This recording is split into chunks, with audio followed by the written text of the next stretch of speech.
ఈ ఆవిడ బాబు సినిమాటోగ్రఫీ మంత్రి అంట, పిచ్ సినిమాటోగ్రఫీ మంత్రి అంటాడా. చూసా ఇందాక స్టేట్మెంట్. ఆయన ఏమంటాడు, నేను సినిమాటోగ్రఫీ మంత్రిగా చెప్తున్నాను, నీ 2-3 రోజులు ఆడే సినిమా ఆడనివ్వండి.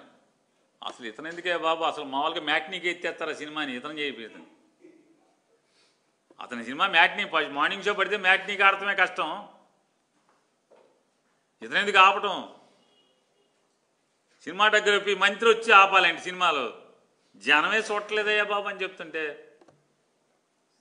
ఇప్పుడు దాకా కొనుక్కున్న వాళ్ళు బికార్లు అయిపోయారు, సినిమాలు కొనుక్కున్న వాళ్ళు బికార్లు అయిపోయారు.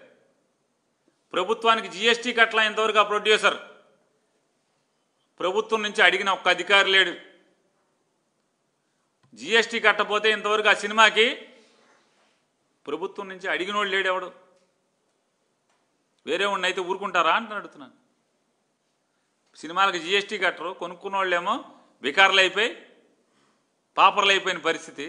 దానికి నువ్వు సినిమాటోగ్రఫీ మంత్రి ఒకడు వచ్చి ఆపాలండి. మళ్ళీ ఇవన్నీ వేస్ట్ మాటలు ఎందుకు ఇదంతా.